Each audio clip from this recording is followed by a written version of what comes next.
Do you love this podcast? Do you love the information that we give you with a little sense of humor, some nuggets, some fun? Guess what? It happens every day, 24 hours a day inside Endurance Nation. Endurance Nation has been helping athletes just like you achieve their age group goals, whether it's finishing their first marathon or Boston qualifying, finishing their first triathlon or doing an Ironman at the World Championships, or doing ultra runs, gravel races, etc. Many cases during the summer months, we have athletes racing all over the country, in fact, the globe, at events of all different varying shapes and sizes.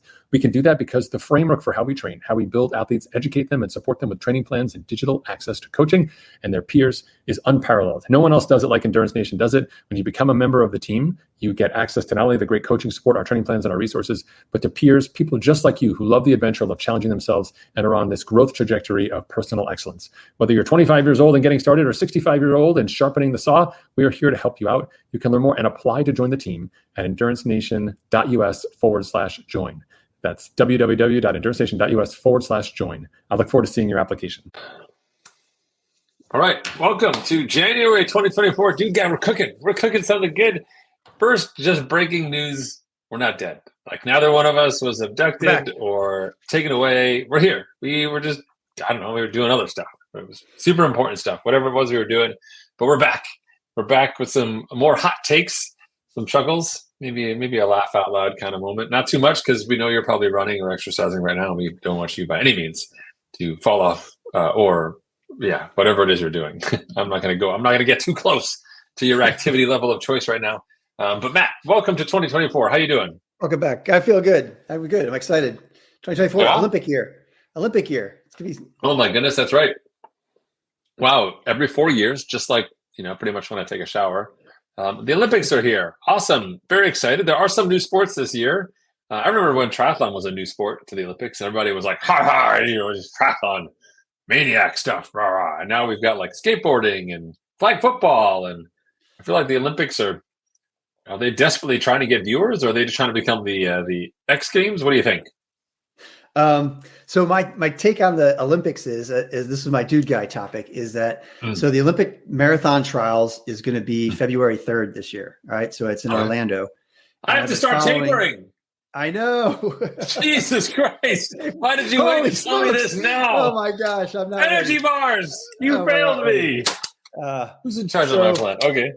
All right. So I've been following this like on the periphery, and I'm a little excited to talk about it because I'm doing homework. Like from the bushes, like a stalker, like a little bit. Hey, well, because it's Olympics, and I'm like, all right, I mean, like I haven't been following like the super fast Olympic marathoner for men and women. But then I started reading some books of I got into Des Linden's book and Med Kolesky's book, and I read Kara Goucher's book, and it was kind of fun to hear how they, especially Des Linden was doing a play-by-play of her doing the Boston Marathon, of what her mental process was as she broke down the marathon. So that book kind of got me into Olympic marathoning and qualifying and stuff like that. So, okay.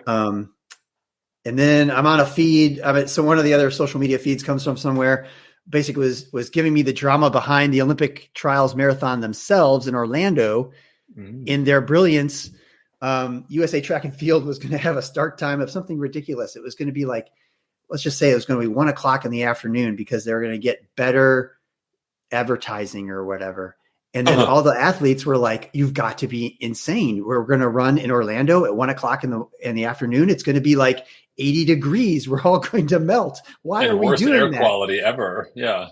So anyway, after lots of back and forth and a lot of consternation in USA Track and Field, they renegotiated the start time. They got a decent start time now. That's sometime in the morning. I haven't followed the details completely, but it's 7 or 8. I'm like, okay, great. So now I'm kind of hooked on this, following the trials.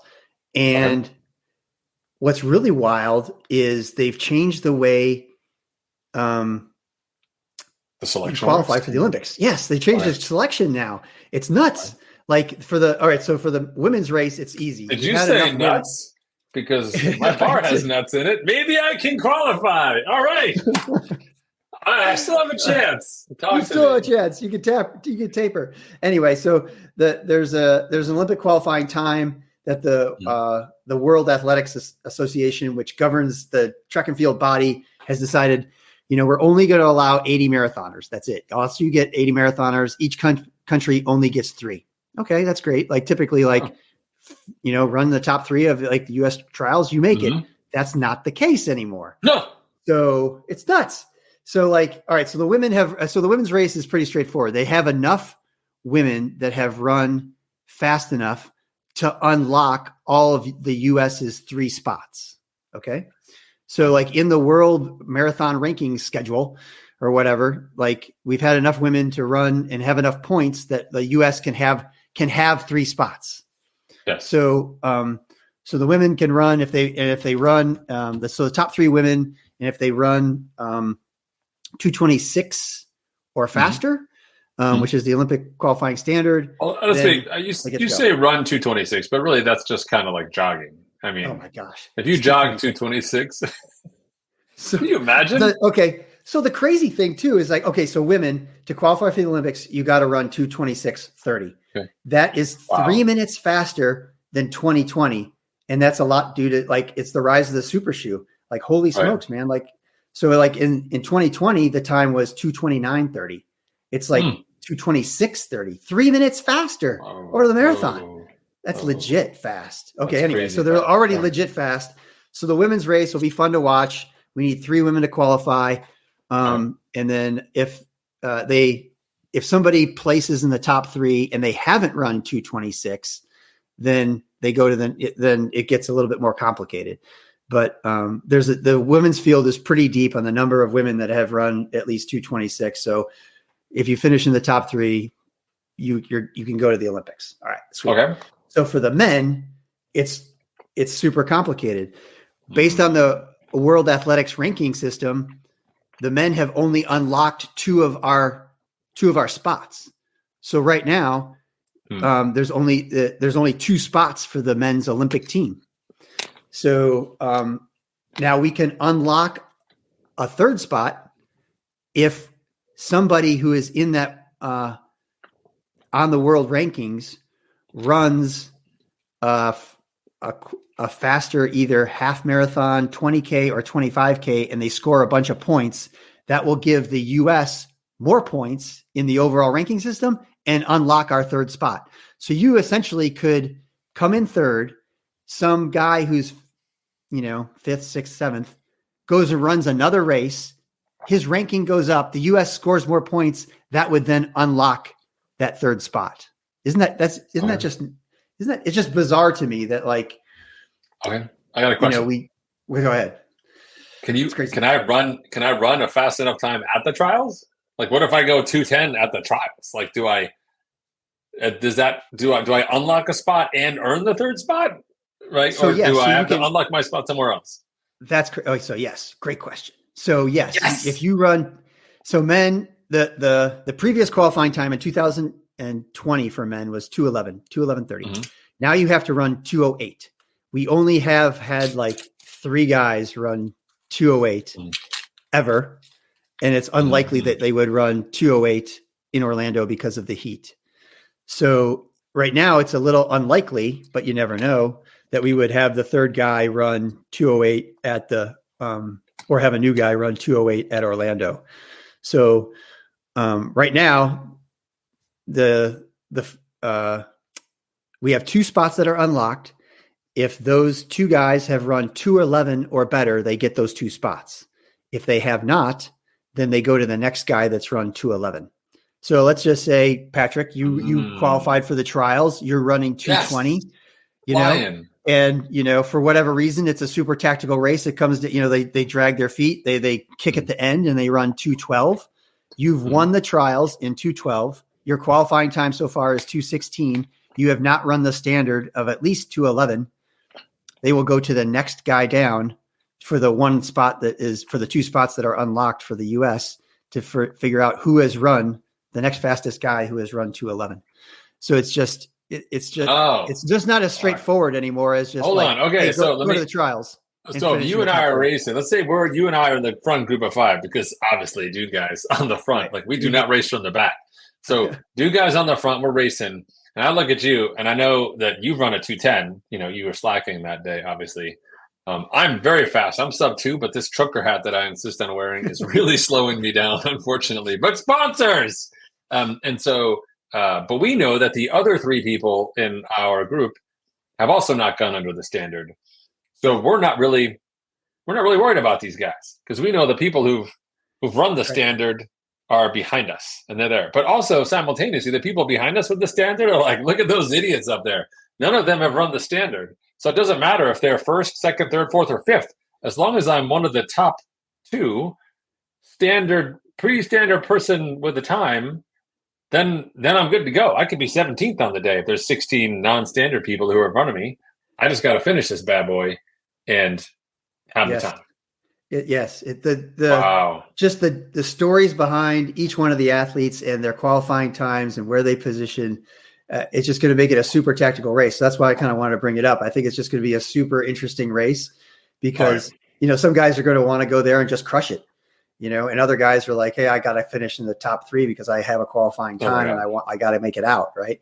Yeah. So, I think it's just going to be a fun race to watch. And certainly the women's race will be fun to watch too, because it's so deep. And so I think they're interesting to watch for different reasons. I mean, the women's race being so deep in talent, and then the men's race being, a race for these 2 spots, as long as you have a qualifying time, and then potentially unlocking one athlete who is unlocking a spot for the 3rd guy, right? Like so unbelievable. Like you have to unlock that spot, like between, finishing the marathon, like let's say sometime in February through April, you can run so USTA, the USA Track and Field will let somebody else run like a 20K, 25K, a 30K, or a half marathon to like increase their points, and to unlock that spot, but they won't let anybody run another marathon before the Olympic marathon.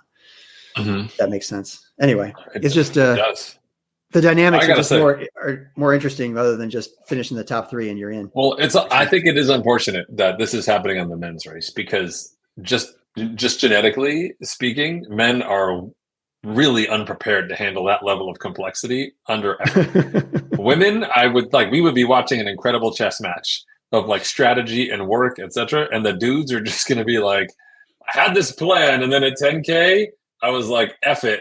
I'm just going to run my nuts off here to get to the end because like I can't think of another move. Like I can't, I don't know where the chess pieces are anymore because I'm so confused. Everyone's wearing the same damn neon colored shoe.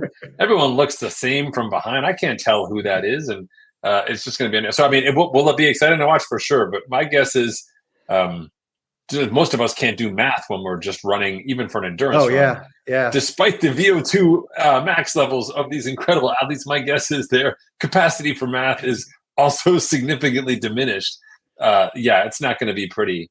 They're gonna, but the favorite will be like after the race. They'll be like, hands on the knees, like exhausted. Like, what was your strategy? And they're gonna be like, are you kidding me? Like strategy? Like, I'm just crushing myself. Like trying to like it's going to be incredible effort, incredible racing. But my call is that it's just going to be like the cards are going to fall where they are, and there's definitely not going to be a thing. Like honestly, if let's just say this, you took 20 dudes, amped up, peak fitness, ready to go, 2 Olympic spots on the line, and as we're running first 5K, there's one dude who's like got like a wrist thing, like Tom Brady, and he's like, and doing this thing. What's going to happen to that dude? We're going to murder that dude. We're going to push him off the road. We're going to knock him over because he's the only one who's thinking. He's outnumbered, right? He didn't plan on 19 other Neanderthals being like, whatever. And so that guy's gone. He's doomed. They're going to knock over his pretty little water bottle at Special Aid Station 9. I don't care what the World Athletic ranking system. I loved all your acronyms, by the way, because they were like WARS, BAT, Attaboy, and like some other thing. They all added up. I think you're just sending coded messages to Antifa right now in our chat. But I think it's going to be crazy. Like when you read I think Olympic trials, anything, if you can read books, there was a great book I read many years ago, back when there were only books to read, about rowing and Olympic rowing, and how this Olympic pair, not the one that's in the movies now, but how this Olympic pair decided to qualify. Because for rowing, you just have to win the trials. Like so you could be on the U.S. team and train at the U.S. facility, or you could be a pair anywhere. But if you show up on the day and win the trials, you're the boat. So there were plenty of guys who were not selected to go there who would go off, and women alike would go off and say, you know what, I'm gonna train on my own, come back and upset the apple cart and do something. And it was they were a crazy duo. The one guy was super crazy. But like those kind of stories bring a lot of energy like just attention to detail and things that you will do on your own at that level. Because we all have, what excites me about the Olympics is we all have a level that we train at. We all have aspirations, but we can all collectively, I believe, recognize that there's like another level beyond in terms of like commitment, sacrifice, time, energy, etc. for these elite athletes and the level they compete at. So that'll be super fun to watch. Okay. Wow. Orlando. Who knew? Yeah. Orlando. Right. Yeah. So February 3rd, stay tuned. The play-by-play should be great. Okay. So. Everyone, you can obviously be looking at my Strava. You'll see it on Strava first. I'll let you know. The emojis will tell the tale of how successful I was with my bid. All right. The Olympics, we kicked off strong with an actual topic. That's pretty impressive for 2024.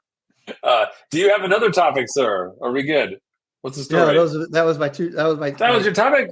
That was a topic. And then all the books that I read going into that. Like, I guess the only other thing I was reading those books, like I said, from Meb and then Des Linden. And then I was reading, you might like this one. I was reading Running with Sherman, which is about burro racing. So, you did Leadville, and a part of the festivities at Leadville during their boom days in August is that they have a 20-mile burro race. That's, a person or athlete with burro has to complete the 20 miles. And it's, so they start it with a shotgun start, and then you run with your burro, and Wait, you run with them? Yeah, you run. I'd be disqualified. I'd already be on the burro. They'd be like, "That guy is out. He's an idiot." Yeah, why would not you ride? Of course, I'd be on the burro. How big is a burro? Oh, it's like they're a donkey, so they're like it's a small version of a horse, right? But they're Wait, is a burro a fancy donkey or just a more authentic one that harkens back to olden times? Yeah, it's essentially the same thing. If you don't want to say donkey, you could say burro. I learned a lot about donkeys and burros reading this particular book or whatever. But okay. So yeah, the same guy that writes Running with Sherman also wrote Born to Run, the one with the Tamahara, the guys from. So it's really well written. It's a rescue. Okay. So Sherman is a rescue donkey.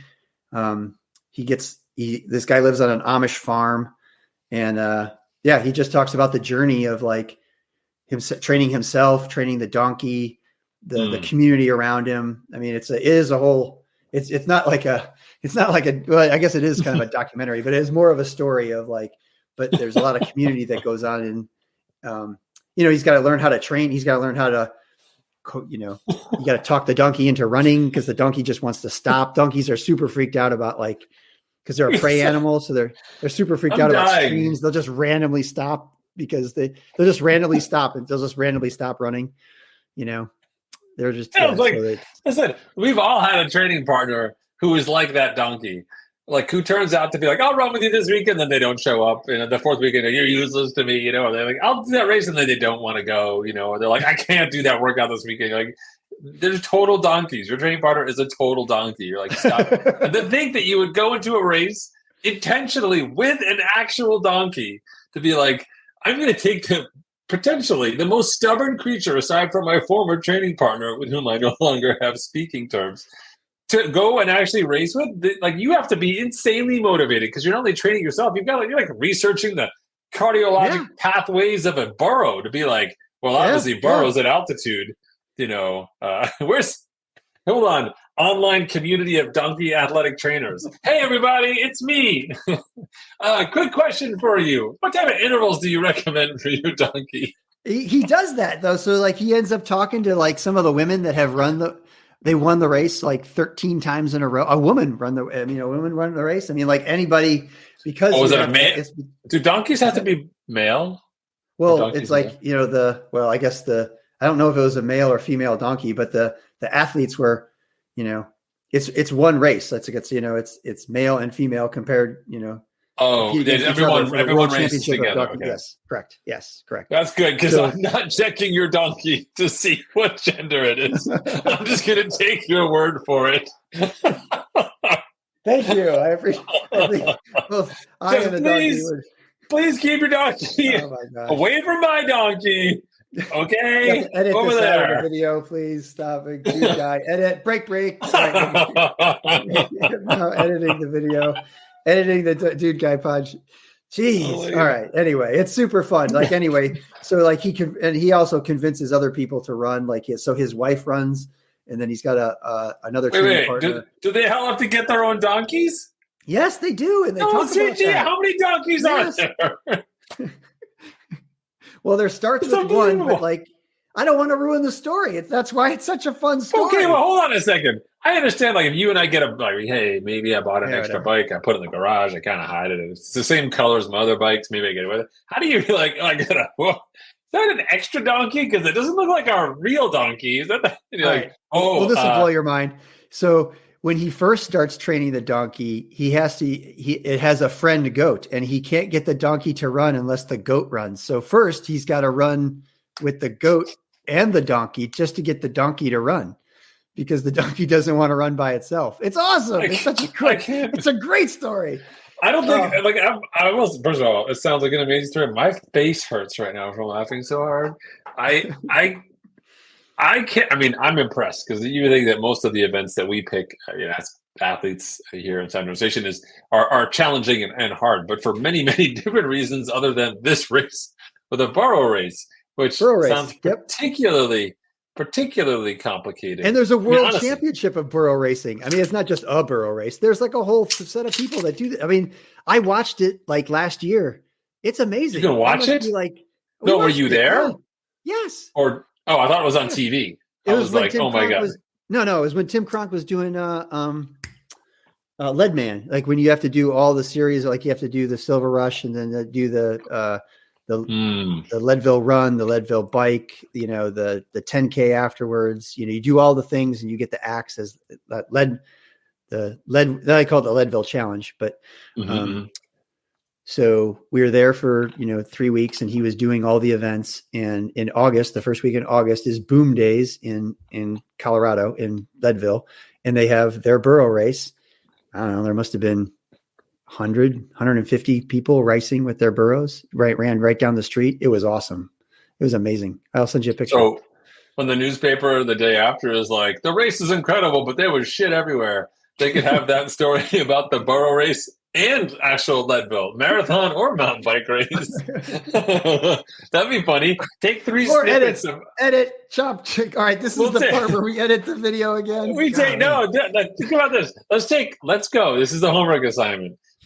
Take 3 paragraphs, one from a newspaper report about each of the races, and people have to pick which one was the burro race, which one was the bike race, and which was the run race, and see if they can, because one of them is like the outlier. We're like, well, they figure it out.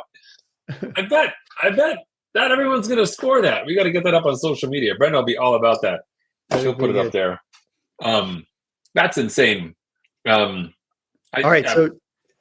Last thing. So shout out to Brenda. Here, here's your question that is from Brenda, right? So it would be like, when you're on the trainer, okay? Mm-hmm. If you're on the trainer riding the bike, okay? So you're on the trainer riding the bike. Do you get all kitted up with like matchy socks and matchy top and bib shorts? Or do you just go, running socks, bib shorts, no jersey, they don't match, So is your kit game as tight on the trainer as it is if you go outside and ride?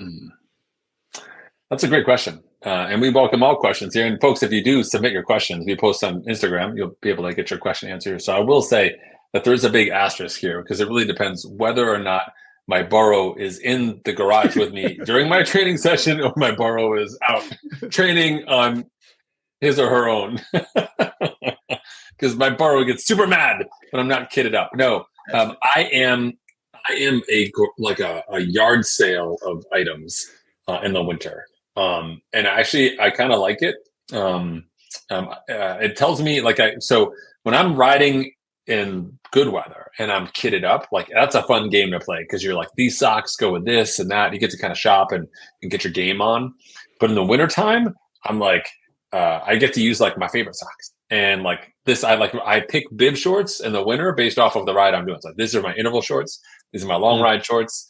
These are my like, just get on and off shorts, etc. Like they've all got their different ages, much like the different varieties of burrows you might choose from your athletic endeavors. I have bib shorts that are also, some want to go with me, some don't want to train at all, and some can go the distance. And so I pick appropriately. But I also wear a sweatband. For those of you who can find some of those old pictures on the internet, I am way more unattractive than I am right now here on our YouTube channel when I'm riding the trainer. So no jersey? Yeah, I don't. You just it's all bib short decision. It's not, you just bib go shorts, bare chested. Yeah, bib shorts. I go bare chested, bare chested headband, bib shorts. Yep, socks, shoes. Yeah, Put so down it's some pretty serious watts. I might have to try that. I might have to go to headband. You put down some serious watts, so I might have to pick up that. Just the last couple of weeks. That's all. I'm trying to get those numbers back up north again. But I will say that I like the. I don't wear a shirt, but I will slowly remove clothing while on the trainer. So sometimes I'll be down like I'll be like a thin long sleeve, not unlike what you're wearing. That comes off after 5 minutes, but it depends because I'm in the garage. So last week it was like freaking 18 degrees in the garage. It was punishingly cold. Like I had to stop pedaling. I had to pedal to 30 minutes. I had to trick myself to get 30 minutes so coffee would kick in, unzip, so I could not lose the ride.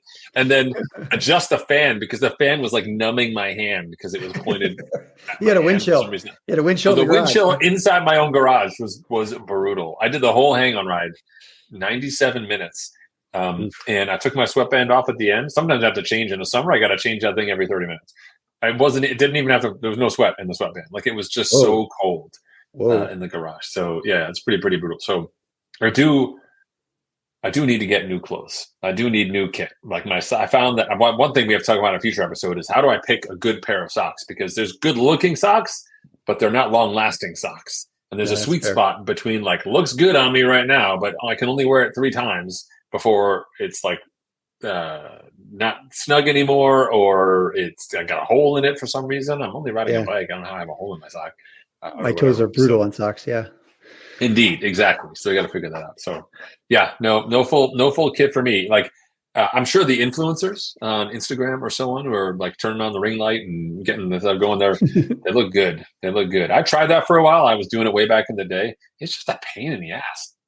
God, what's going on with this podcast? It's just a pain to be like, if I got to sort through my kit for 6 months a year, I got to sort through it in the wintertime too. It's like 5 o'clock in the morning. Like my family doesn't even see me get on the trainer. Like it's like it's more laundry. It's more laundry. And it is more laundry. Yes. I'm totally trying to save that Allele kit you got me by not wearing it. It's like my wife's like, why don't you wear those? And I'm like, no. Those are only outside bibs. Outside. Not inside. We don't. Special occasions. Fast outside. They don't go on trainers. No way. So, woo! All right. That's pretty good. Yep. Almost hit 30 minutes with the intro and outro, and obviously the time that you are probably filing some kind of complaint with whatever authority governs the podcasting system for my language today. That very well. If your burrow is crying in a corner, I'm so sorry. Right? And for all of you Olympic marathon hopefuls who are offended by what I said about you being a man and practically incapable of managing strategy and racing at high speeds, I'm terribly sorry. I'm sure you're going to do awesome. And if it doesn't work out for you, we're going to be watching. If it doesn't work out for you, I know a guy who knows a guy who's got a ton of donkeys, and we'll find a new race for you to win, baby. Going to Leadville. Ultra Leadville. Start tapering for Leadville, baby. You and your donkey. All right, man. All right. Dude guy. Out. See you. Endurance Nation.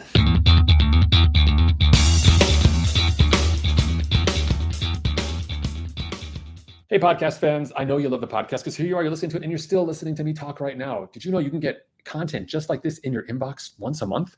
we send out a great newsletter. We call it, guess what? The Unfair Advantage. That's right. It's our information to you, something that separates you from the competition. If they're not here, then they don't know. But if you are here, then now you do. Zero excuses. If you go check us out online at endurancenation.us/newsletter, it's your opportunity to enter your email address, sign up for these updates. They come once a month, sometimes twice a month, depending on my race schedule. And it's your chance to get insider information that's going to help you become a better, smarter athlete. Don't miss out on this chance to get ahead of the competition. It doesn't cost you any money, and it's not a ton of work. It's just your email address. That's endurancenation.us/newsletter.